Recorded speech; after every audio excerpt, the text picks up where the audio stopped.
é tão bom estar diante de você nesse lugar, com temor e tremor, sabendo que o Senhor, né, Ele tem cumprido aquilo que Ele disse. A minha vida toda, eu ouvi o Senhor dizer nessa igreja que daqui sairiam pessoas que levariam o evangelho, seriam influências dentro e fora do corpo de Cristo, dentro e fora da igreja. E isso está acontecendo. Está acontecendo através da minha vida e está acontecendo através da sua, querido. Amém? Você é um agente de milagres, você é um cooperador de Deus. Você pode colocar a mão no seu coração e falar assim: está se cumprindo. Comigo, eu sou um cooperador de Deus. Através de mim, o Espírito Santo se move dentro e fora da igreja. Amém? Aleluia! E é um pouco sobre isso que eu quero falar. Nós temos ministrado um tema sobre serviço, sobre servir ao Senhor, servindo as pessoas. O cristianismo, ele não é para ser vivido de uma forma individualizada. O cristianismo, ele não é para ser vivido de uma forma isolada. Tem um texto lá em Provérbios, eu queria que você abrisse comigo, no Provérbios, capítulo 18, versículo 1. Eu vou ler na NVT, e se você tiver celular, você pode procurar aí também, senão você lê na sua versão e acompanha comigo. Diz assim: quem vive isolado se preocupa apenas consigo e rejeita todo o bom senso. O tolo não se interessa pelo entendimento, só quer saber de expressar as suas opiniões. Sabe, aquele que se isola. Vamos lá, na versão mais comum, talvez esteja aí na sua mão, a Almeida Revista Atualizada, ele fala: o solitário busca o seu próprio interesse, insurge-se contra a verdadeira sabedoria. Bom, aquele que se isola, ele busca os seus próprios interesses. Ele quer saber como é bom, o que é bom para ele, como ele faz para ganhar dinheiro, como ele faz para ter coisas boas, como ele faz para estar numa posição de status, como ele faz para ser reconhecido, como ele faz para ninguém perturbar ele. Porque viver em sociedade, querido, viver em comunhão, vai fazer com que você precise ligar a máquina de triturar sapos. Mas sabe quando você nasce de novo? Essa máquina, ela vem junto com o Espírito Santo, que habita dentro de nós. Sabe? Vai fazer com que você ande em amor, com que você cresça.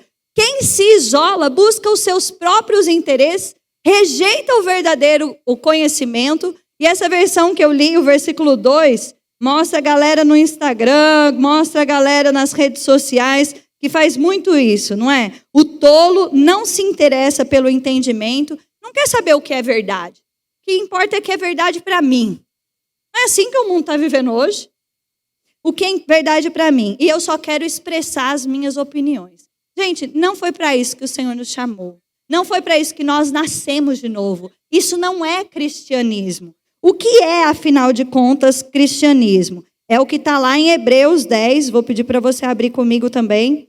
Hebreus 10. Eu vou ler do versículo 23. Hebreus, capítulo 10, versículo 23. Vou abrir aqui a versão. Aleluia! O texto diz assim: guardemos firme a confissão da esperança, sem vacilar, pois quem fez a promessa é fiel. Consideremo-nos também uns aos outros, para estimularmos ao amor e às boas obras. Fala comigo: amor e boas obras. Isso é o evangelho. Versículo 25. Não deixemos de congregar-nos, como é costume de alguns.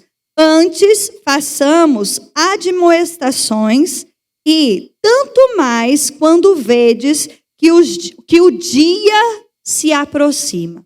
Então, vamos lá. Primeira coisa, manter firme a confissão. Existe uma confissão que te salvou. Existe uma confissão que me salvou. Que confissão é essa? É aquilo que está lá em Romanos 10, do versículo 8 até o 10. Se confessarmos com a nossa boca, crendo no nosso coração, que Jesus morreu e Deus o ressuscitou de dentre os mortos, seremos salvos. E essa bendita confissão, ela nos salva, ela nos recria, ela faz com que a vida de Deus venha habitar em nós, ela faz com que o poder do Espírito venha habitar dentro de nós, e nós precisamos nos manter firmes nessa confissão.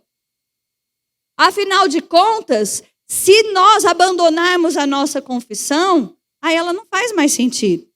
Não é verdade?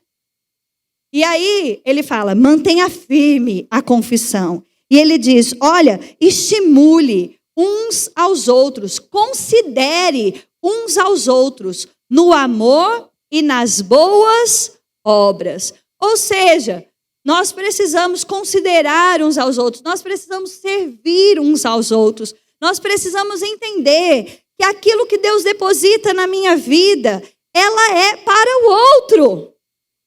É isso que esse texto está dizendo. Sabe, e às vezes tem pessoas que falam, eu não sirvo a homens, eu sirvo a Deus. Gente, pensa numa frase que não faz o menor sentido.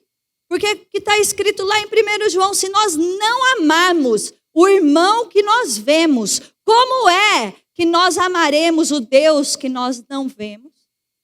Se nós não servimos o irmão que nós vemos, que Deus é esse que você está servindo que você não vê?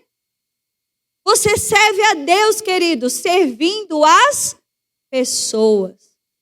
E nós fazemos isso com amor e boas obras. Não porque nós seremos salvos fazendo isso, mas porque nós já somos salvos. E o amor de Deus está em nós. E a vida de Deus está em nós. E nós queremos ser resposta, assim como Jesus foi. Andando por toda parte, fazendo bem e curando aos oprimidos do diabo, porque Deus era com ele. Amém? Fala aí para o seu irmão, Deus é com você. Ande por toda parte, fazendo o bem. Amém? Agora enche o peito e fala, e curando os oprimidos do diabo, porque Deus é com você. Sabe, esse texto, ele traz para nós esse ponto de estimularmos, considerarmos uns aos outros. E sabe, quando a gente considera o outro, a gente não se importa quem é que vai fazer o gol. A gente não se importa o nome de quem vai aparecer. O importante é que o gol seja feito. O importante é chutar a bola para quem está na melhor posição. Às vezes vai ser eu, às vezes vai ser você, querido. Existem pessoas que elas estão debaixo da sua influência, elas estão debaixo do seu acesso, e é você que precisa fazer esse gol. Amém? Existem dons e talentos que Deus deu a você. E sabe, Jesus está voltando, e nós precisamos ter expectativas de ouvir servo bom e fiel. Mas a gente só vai ouvir isso servindo. Servindo. E aí eu quero te perguntar, no que você é bom? Porque às vezes você pode falar, mas Juliana, eu não prego bem. Mas se todo mundo fosse chamar para pregar, nem púlpito tem para isso, gente. Está comigo? Nós precisamos de diáconos fervorosos. Qual é a forma de levantar um diácono? Homens e mulheres íntegros, cheios do Espírito, idôneos, cheios de fé. Nós precisamos de pessoas que entendam o privilégio de servir ao Senhor servindo as crianças.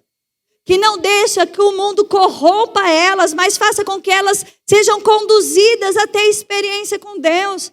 Nós precisamos de pessoas com os adolescentes, com os jovens, nas casas, nas visitas, onde ninguém muitas vezes vê, mas o gol está sendo feito lá no céu. Sabe, se nós não se importássemos tanto com o nome que vai aparecer, nós produziríamos muito mais. É ou não é? Sabe, eu esqueci o nome de um jogador de basquete. Qual foi um dos melhores jogadores de basquete no mundo? Michael Jordan. Eu acho que foi ele. Eu vou dizer um dos maiores, mas eu acho até que foi ele. Eu vi ele falando numa reportagem, dizendo assim, que o treinador dele não permitia que ele fizesse mais, vamos dizer assim, de 30 pontos em cada jogo. E aí, a pessoa chegava para ele e falava, o teu treinador te limita. O teu treinador, ele limita você. O teu treinador, ele não te merece. Aí, ele falou assim, vocês não entenderam. O meu treinador, ele entende que sozinho eu venço até uma partida, mas eu jamais venceria um campeonato. Sabe, às vezes você tem um líder que fala para você, agora não.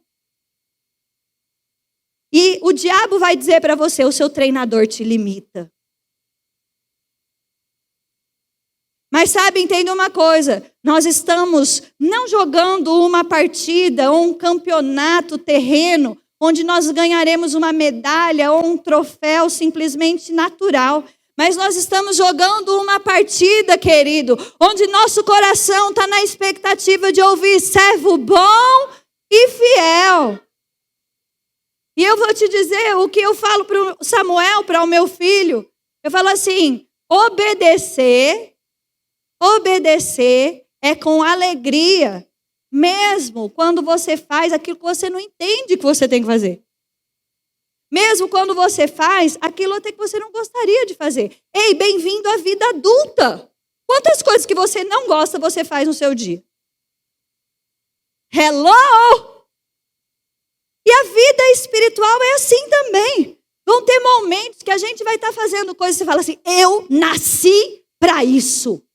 Eu nasci para isso. E você vai regozijar. E você vai se encher de alegria. Falar, graças a Deus que eu estou nesse lugar. Mas para você fazer isso, vão ter vários outros momentos, querido. Você vai fazer coisas que você não gosta. Quem gosta de ter uma casa linda, cheirosa, organizada? Mas quem gosta de lavar a louça? Não, tem quem goste, né? Tem quem goste. Quem gosta da cozinha limpa? Mas quem adora lavar louça? Vamos lá.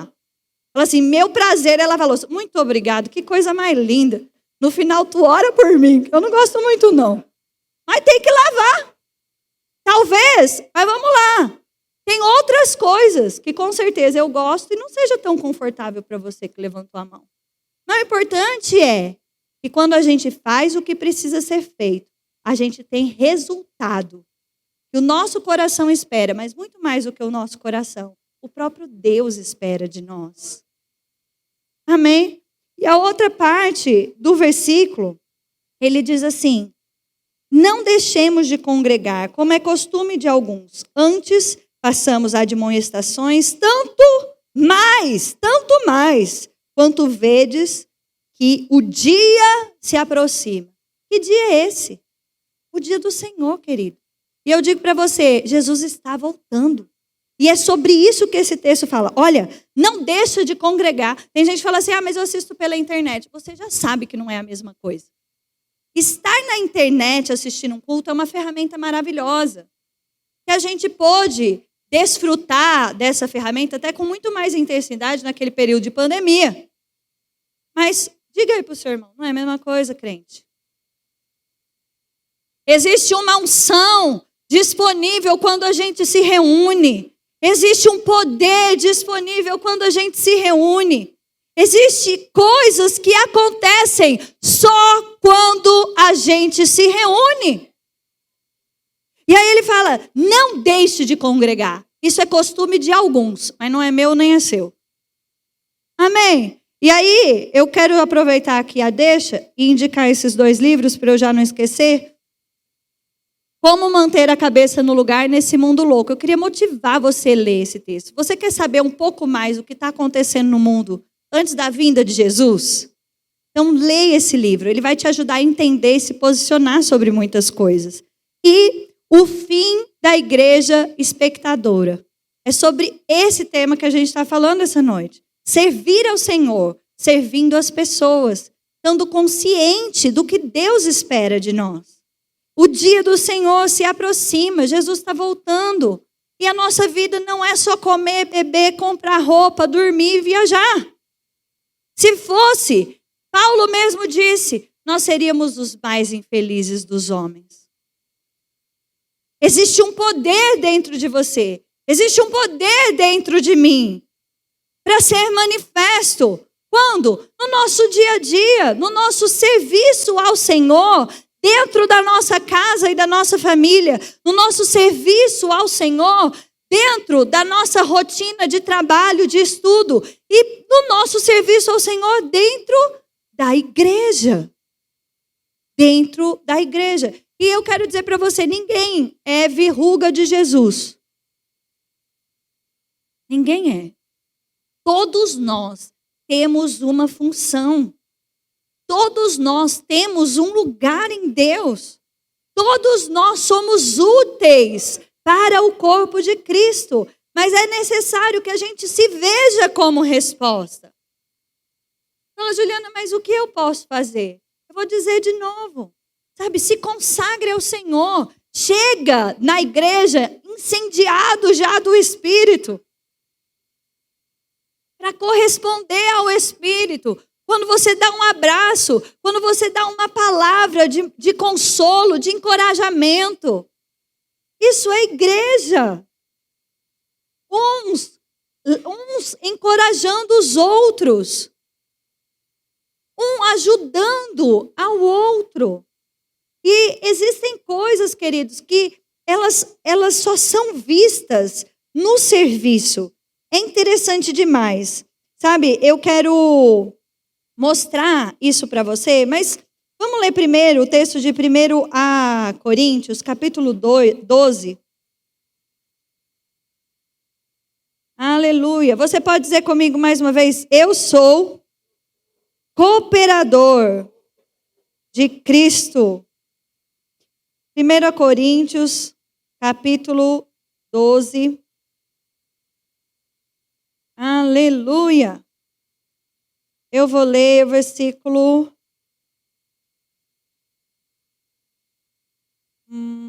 27.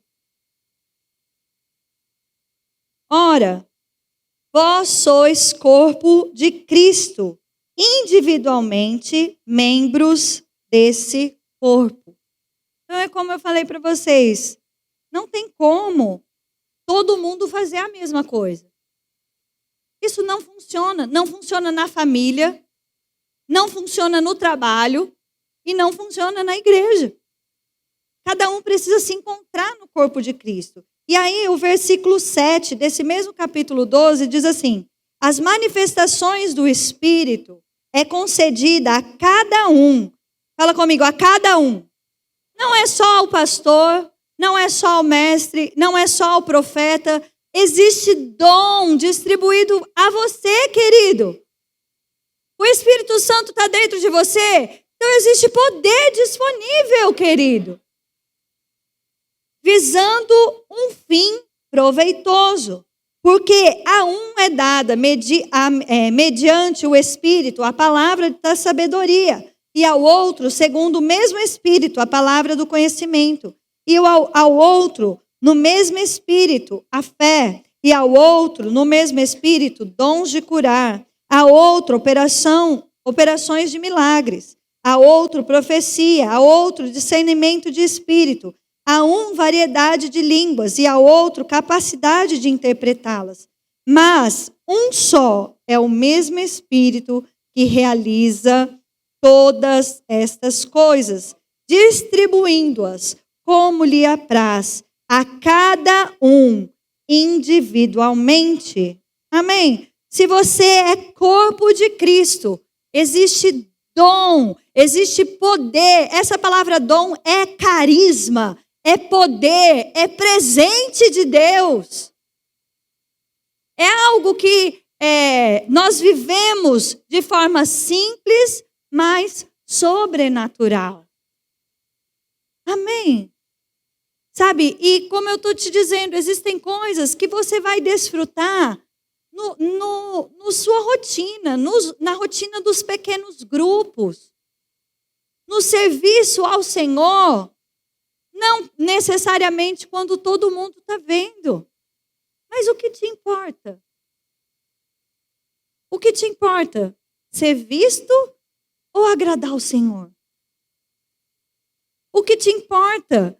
Ter o seu nome em evidência ou ouvir do Senhor, servo bom e fiel?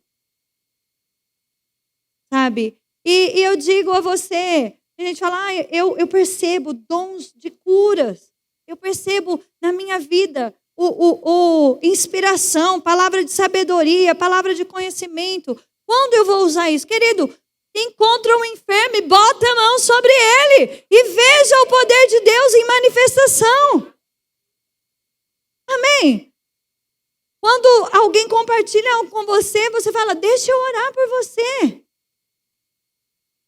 Gente, é tão simples, mas é sobrenatural. A grande questão é que muitas vezes a gente realmente, na expectativa de ver coisas extraordinárias, nós perdemos o sobrenatural. Eu e você temos uma vida sobrenatural porque fomos recriados e temos em nós o Espírito Santo. Você quer mais consciência do Espírito Santo morando dentro de você? Ora mais em línguas, querido. Como é que está a sua oração em línguas? Eu digo para você, sempre dá para melhorar. Quando eu faço essa pergunta, eu faço ela para mim mesma. Eu falo, dá para melhorar. Não dá para orar mais? Dá, querido. Dá para ter mais consciência do poder de Deus, não dá? Dá sim. Dá sim. E sabe, um engano do diabo é que muitas vezes as pessoas falam assim, pastor, mas eu estou com um problema. Então eu vou me afastar do serviço ao Senhor e eu vou resolver um problema. Gente, isso sempre dá ruim. Eu nunca vi dar uma coisa boa isso aí. Ela fala assim, olha, eu estou com um problema familiar. Eu preciso cuidar do meu casamento. Ei, sabe como a gente cuida do casamento? Como Josué. Ele fala assim, quanto a mim, eu e a minha casa serviremos ao Senhor.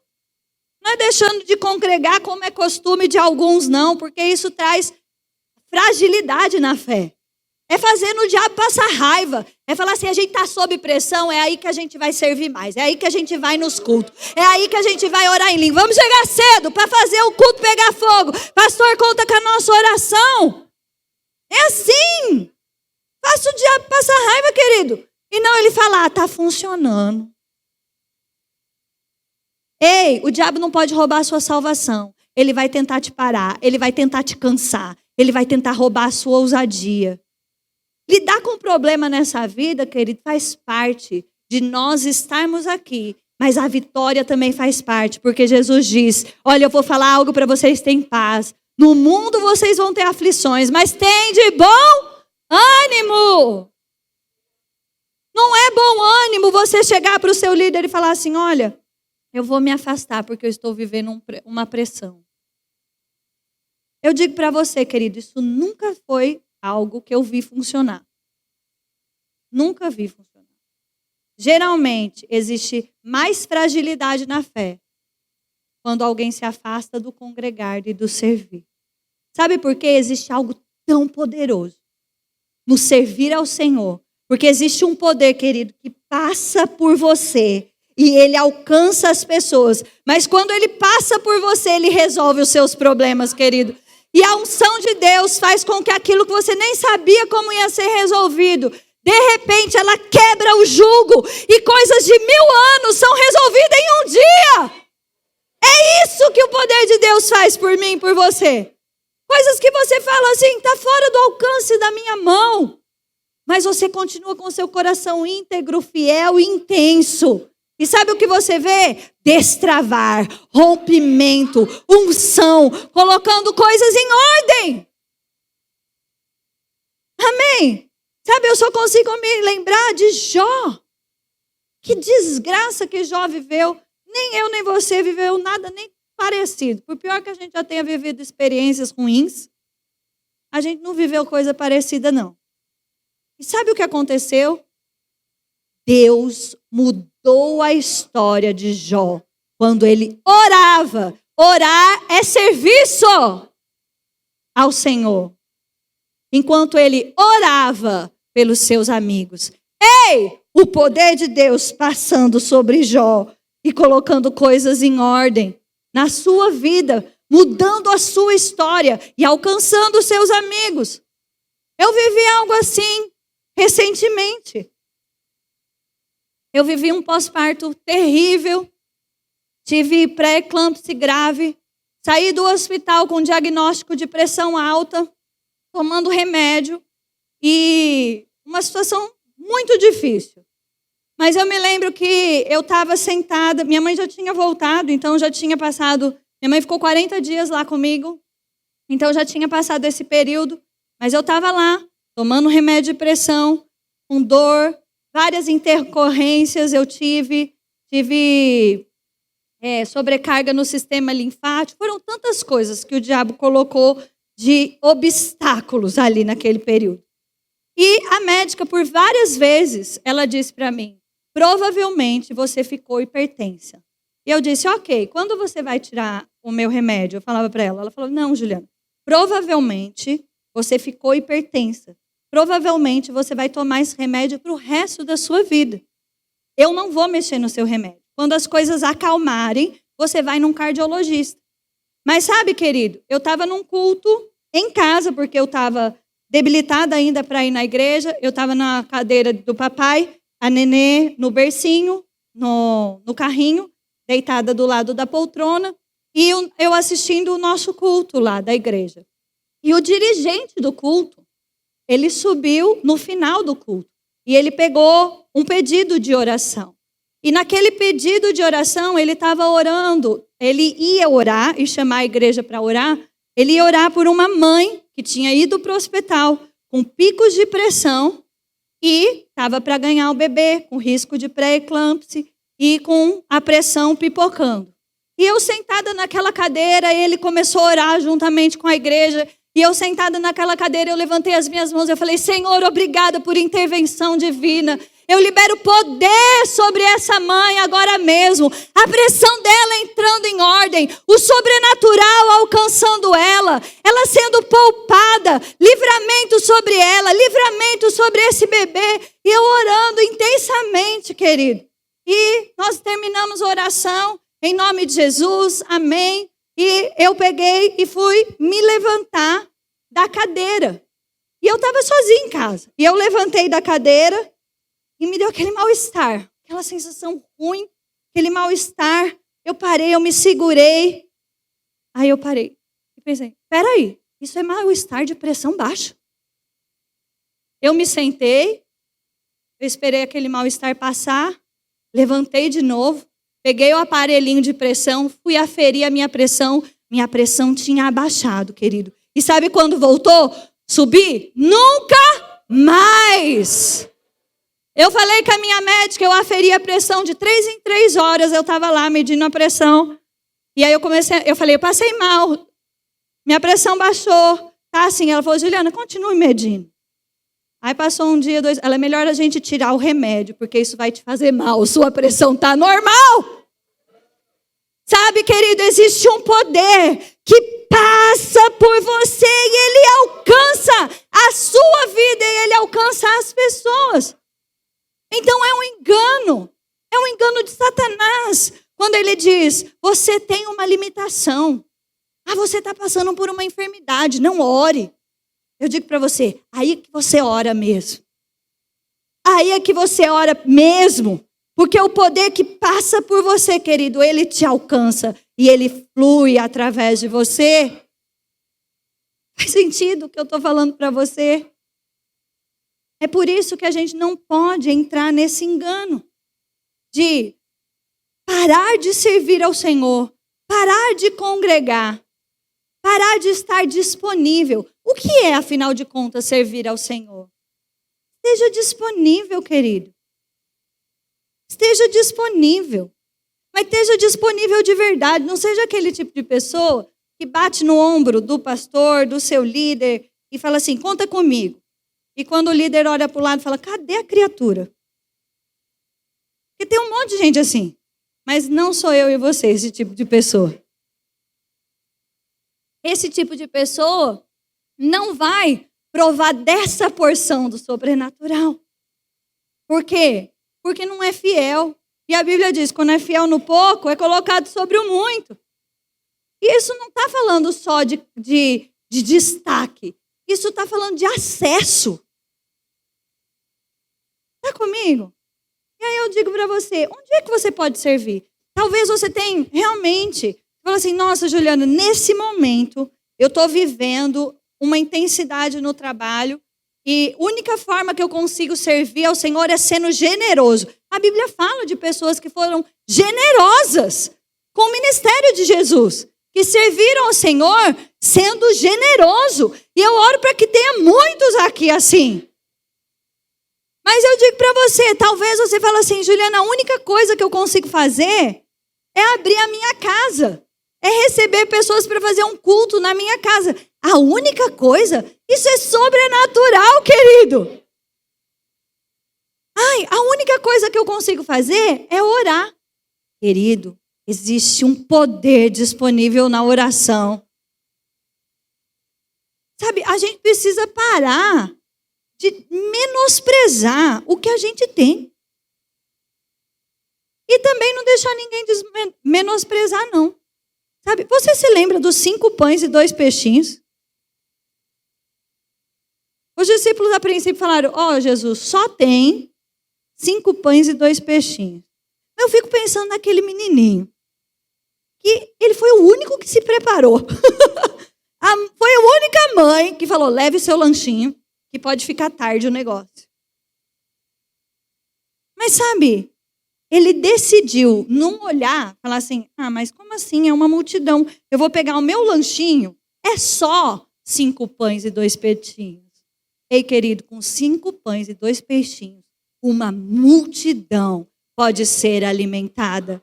Uma multidão pode ser impactada com o poder de Deus na sua vida e a fidelidade do seu coração de colocar disponível o que você tem em mãos. Olha aí para suas mãos. O que você tem em mãos? Quais são os seus 5 pães e 2 peixinhos? Pensa aí sobre você mesmo. Como é que é isso? Quantas pessoas você tem evangelizado? Quantas pessoas você tem convidado para estar aqui desfrutando dessa atmosfera de milagres? Quantas histórias a gente ouve, muitas vezes ao longo da nossa semana, tão difíceis. E o nosso papel não é só dizer, nossa, que história difícil. O nosso papel é dizer, olha, existe um lugar onde você vai encontrar 5 pães e 2 peixinhos, que vai saciar a sua fome. Eu posso te ajudar, eu posso te ajudar, eu posso te conduzir. Sabe, existe um espírito de Caim que a gente tem que quebrar isso. Que espírito de Caim é esse? Quando Deus pergunta para Caim, cadê o teu irmão? Aí, sabe o que Caim responde? Por acaso, Senhor, eu sou guardador do meu irmão, protetor do meu irmão? Sabe qual era a resposta? Sim, você é. Talvez você está aqui dentro da igreja hoje, você está sentindo falta de alguém. E você pensa, mas eu não sou. Será que sou eu o protetor do meu irmão? Eu quero dizer para você, sim, você é. É sua responsabilidade mandar uma mensagem e dizer, senti a sua falta, o que aconteceu? E talvez seja a sua responsabilidade, porque ele te compartilha alguma coisa e você fala, eu vou orar com você. E olha, querido, se lembre, existe um poder que passa por você e coloca coisas em ordem. Amém?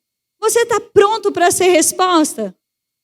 Fala aí para o seu irmão, você é protetor do seu irmão. Você é resposta. Amém? Faz sentido para você, querido, o que a gente está falando aqui? Eu sei que existem coisas que a gente precisa ajustar. E pequenos ajustes vai fazer com que mais do sobrenatural esteja em manifestação na nossa vida, nos nossos cultos, na nossa rotina. Amém? Sabe? E só para trazer mais um exemplo, eu disse para você que existem coisas que nós vivemos e experimentamos no serviço que ninguém mais vai ver, que ninguém mais vai desfrutar. Quando as pessoas elas participam, são só participantes, são uma igreja que vem e ela só observa e ela não constrói junto. Pessoas que só chegam para receber, elas vão receber e elas vão ser alcançadas. Mas existe algo sobrenatural, existe um poder que só quem está no serviço, nos bastidores, consegue ver. E eu vou te dar um exemplo muito claro e muito simples. Você se lembra de Jesus? Quando Jesus, ele faz o seu primeiro milagre. No casamento. O que acontece? Acaba o vinho. Acaba o vinho. E Maria chega para Jesus e fala, acabou o vinho. Aí Jesus fala, é mesmo? Não fala mais nada, né? Ela fala assim, e aí? Acabou. Mas aí ela fala assim, Jesus, parafraseando, certo? Jesus, faz alguma coisa, ajuda aí, né? Aí ela fala pros servos, fala pro copeiro e fala assim, ó, faz tudo o que ele mandar. E aí, eu quero que você abra comigo para você ver o milagre aqui, coisa mais linda, em João, no capítulo 2. João 2, 7. E aí Jesus, ele decide então servir naquele momento. De fato, querido, não era obrigação de Jesus fazer nada. Mas Jesus não era como Caim e disse, sou eu responsável por alguma coisa, meu irmão. Falou assim, não, eu estou disponível. Você pode dizer para o Senhor, falei, eu estou disponível, Senhor. Olha o que acontece, versículo 7. Jesus lhes disse aos servos, ele disse ao pessoal da cozinha, certo? Ele disse assim, enchei de água as talhas, e eles as encheram totalmente. Então, lhes determinou, tirai agora e levai ao mestre-sala. E eles o fizeram. Tendo o mestre-sala provado a água, transformada em vinho, não sabendo de onde viera, se bem que o sabiam os serventes que haviam tirado a água, chamou o noivo. Gente, isso aqui é algo extraordinário. A primeira coisa que é extraordinária é o seguinte, não sei se você lembra que não tinha água encanada. Deu muito trabalho, gente, para encher essas talhas de água.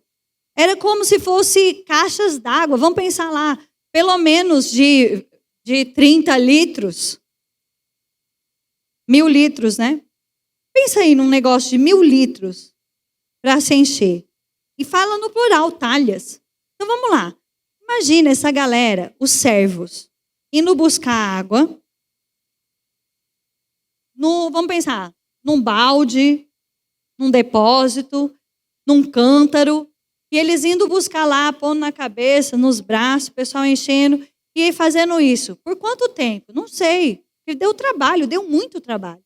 Eu não sei quantas vezes, talvez passou na cabeça daquele servo assim, não é água que acabou. Água tem, é vinho. Por que é que a gente está carregando água? Se acabou o vinho. Sabe, às vezes quando a gente está servindo nos bastidores, esse tipo de pergunta passa na nossa cabeça. Fala assim, por que a gente está carregando água se acabou foi o vinho? Mas os servos continuaram carregando água, até que as talhas ficaram cheias. E aí Jesus mandou tirar um pouco e serviu o mestre. E quando o mestre provou, já não era mais água, era vinho. E a Bíblia fala assim, ninguém sabia de onde tinha aparecido aquele vinho, mas os servos sabiam. Gente, isso é muito poderoso. Tem coisa que você só vai ver se você estiver servindo. Tem milagre que você só vai ver se você estiver nos bastidores. Quando você falar assim, nossa, o Deeper, é Deeper? Deeper Camp, nossa, falta recurso para tantos jovens. E a galera está servindo e de repente está pago. Só sabe quem estiver servindo, vendendo cachorro quente, que vai falar, uau, o cachorro quente supriu. Está entendendo? Existem coisas que só quem está servindo vai ver. Existe um poder em manifestação que está disponível só para aqueles servos. E os servos sabiam. Talvez você esteja aqui na igreja, congrega aqui e você não serve e você não vê muitos milagres. Eu digo para você, se envolva em um departamento. Se envolva e você vai ver poder, milagre, coisa acontecendo que você nunca viu na sua vida. Porque existe coisas que só quem está servindo vê. Amém, querido? Isso faz sentido para você? Isso alcança o seu coração? Sabe, eu tenho 2 apelos no meu coração, então eu vou pedir para o pessoal vir do louvor, por gentileza. Sabe, eu quero dizer para vocês, é tão espetacular o que a gente tem para viver em Deus, mas é tão simples também, é tão sobrenatural. Quem espera ver o espetacular, perde o sobrenatural. E não entende que o sobrenatural é espetacular. Parece um trocadilho, né? Mas é exatamente isso, querido. Amém? Eu quero dizer para vocês que eu queria dar oportunidade. Se você, enquanto eu ministrava, nesse momento você percebe que você precisa se consagrar. Eu queria que você se colocasse de pé, toda a igreja se colocasse de pé.